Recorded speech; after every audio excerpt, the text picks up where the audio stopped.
Christmas ஸ்பெஷலாக நல்ல டேஸ்டான ப்ளம் கேக் மைக்ரோவன் இல்லாமல் எப்படி வீட்டிலேயே செய்யலான்னு தான் பார்க்க போகிறோம். Merry Christmas! ப்ளம் கேக் செய்கிறதுக்கு 2 ஆரஞ்சு உரித்து அது ஜூஸ் எடுத்துக்க போகிறோம். அது தண்ணி எடுத்து வச்சுக்கோங்க. ஒரு துண்டு பட்டை, 4 கிராம்பு, 3 ஏலக்காய், 1 ஸ்பூன் சுகர், இது எல்லாத்தையும் சேர்த்து பவுட்ரு பண்ணிக்க போகிறோம். ஒரு பவுல் எடுத்து வச்சுக்கோங்க. ஆரஞ்சு ஜூஸ் எடுத்து வச்சுருக்கோம் இல்லையா, அதை ஃபஸ்ட்டு ஆட் பண்ணிக்கிறோம். ப்ளூபெர்ரி போட்டுக்கிறேன், அப்புறம் பிளாக் ரைசின், அப்புறம் ரெட் செரி, அப்புறம் கோல்டன் ரைசின், அப்புறம் கிரான்பெரிஸ், டூட்டி ஃப்ரூட்டி, இது எல்லாமே 2 ஸ்பூன். இது எல்லாத்தையும் ஆரஞ்சு ஜூஸில் போட்டு நல்லா சோக் பண்ணிக்க போகிறோம். நல்லா மிக்ஸ் பண்ணிக்கோங்க. ஆரஞ்சு ஜூஸில் எல்லாமே நல்லா படுற மாதிரி மிக்ஸ் பண்ணிக்கோங்க. ஒரு மூடி எடுத்து வச்சு மூடிக்கலாம். இது தனியாக எடுத்து வச்சுருங்க. ஒரு 1 hour சோக் பண்ணால் கரெக்டாக இருக்கும். ஸ்டவ் ஆன் பண்ணிட்டு ஒரு 3/4 கப் சுகர், 1 ஸ்பூன் தண்ணி விட்டு நல்லா மிக்ஸ் பண்ணிக்கோங்க. சுகர் சிரப் செய்ய போகிறோம். அதை கேரமலைஸ் பண்ணி தான் ப்ளம் கேக்கில் சேர்த்துக்க போகிறோம். ஸோ அதை ரெடி பண்ணுறதுக்கு நல்லா கிண்டிக்கிட்டே இருங்க. இந்த பதம் வரணும். வந்தோடனே லைட்டாக கொஞ்சம் தண்ணி விட்டுக்கோங்க. நல்லா கிண்டி விட்டுக்கோங்க. கேரமலைஸ் ஆகிட்டுருக்கு. தனியாக எடுத்து நல்லா ஆற வச்சுக்கணும். ஊற வச்சுருந்த ஆரஞ்சு ஜூஸ் எடுத்து பார்க்க போகிறோம். நம்ம ஆட் பண்ணி வச்சுருக்கிற எல்லா ட்ரை ஃப்ரூட்ஸும் நல்லாவே சோக் ஆயிடுச்சு. கேக் பேட்டருக்கு ஒரு பவுல் எடுத்துக்கிறோம். 1/4 கப் மில்க் ஊற்றிக்கிறேன். 1/4 கப் ஆயில், ரெண்டும் சேர்த்து நல்லா மிக்ஸ் பண்ணிக்கோங்க. நல்லா மிக்ஸ் பண்ணிக்கோங்க. 1 கப் மைதா மாவு எடுத்துருக்கிறேன். மிக்ஸ் பண்ணிக்கிறோம். Baking soda 1/4 teaspoon, baking powder 1 spoon, ready பண்ணி வச்சுருக்க சின்னமன் பவுடர் ஆட் பண்ணிக்கிறோம். ஆரஞ்சு தோல் கொஞ்சம் சேர்த்துக்கிறோம். நல்லா மிக்ஸ் பண்ணிக்கோங்க.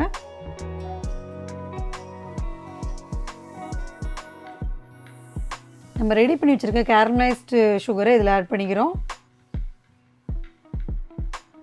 அதையும் சேர்த்து நல்லா மிக்ஸ் பண்ணிக்க போகிறோம். லம்ஸ் ஃபார்ம் ஆகாமல் ஸ்பூன் வச்சு நல்லா கிண்டிகிட்டே இருந்தீங்கன்னா இந்த மாதிரி வந்துடும்.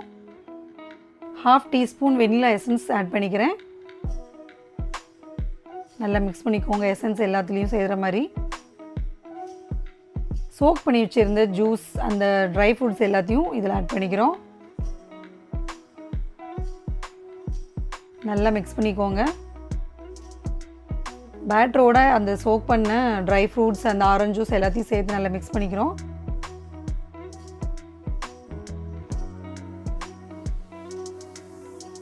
ஃபைனலாக அதில் கேஷ்யூ நட், பிஸ்தா, பாதாம் எல்லாத்தையும் குட்டி குட்டியாக கட் பண்ணி வச்சதையும் ஆட் பண்ணிக்கிறேன்.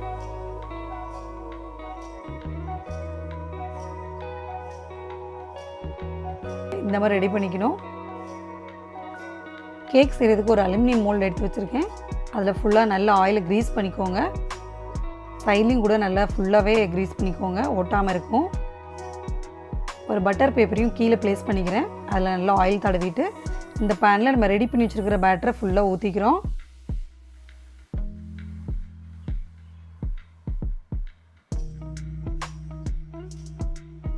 நல்லா டேப் பண்ணிக்கோங்க. அப்போ தான் பேட்டரில் ஏர் பபிள்ஸ் இல்லாமல் இருக்கும். ஸ்டவ் ஆன் பண்ணிவிட்டு ஒரு பழைய கடாயை எடுத்து வச்சுக்கோங்க. ஒரு குட்டி ஸ்டாண்டு போட்டு லிட்டை க்ளோஸ் பண்ணிவிட்டு 5 to 7 மினிட்ஸ் ப்ரீஹீட் பண்ணிக்கோங்க ஃபுல் ஃப்ளேமில். ரெடி பண்ணி வச்சுருக்க பேட்டரை ப்ளேஸ் பண்ணிவிட்டு லிட்டை க்ளோஸ் பண்ணிக்கோங்க. இப்போ ஃபுல்லாக லோ ஃப்ளேமில் வச்சுக்கோங்க. ஒரு 45 மினிட்ஸ் பேக் பண்ண விடுங்க. 45 மினிட்ஸ்க்கு அப்புறம் லிட்டை ஓப்பன் பண்ணிவிட்டு நம்ம கொஞ்சம் டாப்பிங்ஸ் ஆட் பண்ணிக்க போகிறோம். அதுக்கு முன்னாடியே போட்டால் அந்த ட்ரை ஃப்ரூட்ஸ்லாம் சோக் ஆகிடும். ஸோ இந்த ஸ்டேஜில் போட்டிங்கன்னா கரெக்டாக உங்களுக்கு செட் ஆகிடும் மேலே. ஸோ எக்ஸ்ட்ரா 15 மினிட்ஸ்க்கு வச்சுக்க போகிறேன். இப்போ ஃபுல்லாக லோ ஃப்ளேமில் வச்சுக்கோங்க. இப்போது லைட்டாக பேக் ஆகிருக்கான்னு செக் பண்ணி பார்க்குறேன். பேக் ஆகலை. ஸோ எக்ஸ்ட்ரா 15 மினிட்ஸ்க்கு வச்சுக்க போகிறேன். 15 மினிட்ஸ் கழிச்சு ஓப்பன் பண்ணி பார்க்குறேன். இப்போ ஒண்டர்ஃபுல்லாக பேக் ஆகிருக்கு. இப்போது ரெடியாக இருக்கான்னு பார்க்குறேன், குத்தி பார்க்குறேன். ஸோ ஒட்டலை, இதில் கரெக்டாக பேக் ஆகிருக்கு ப்ளம் கேக்.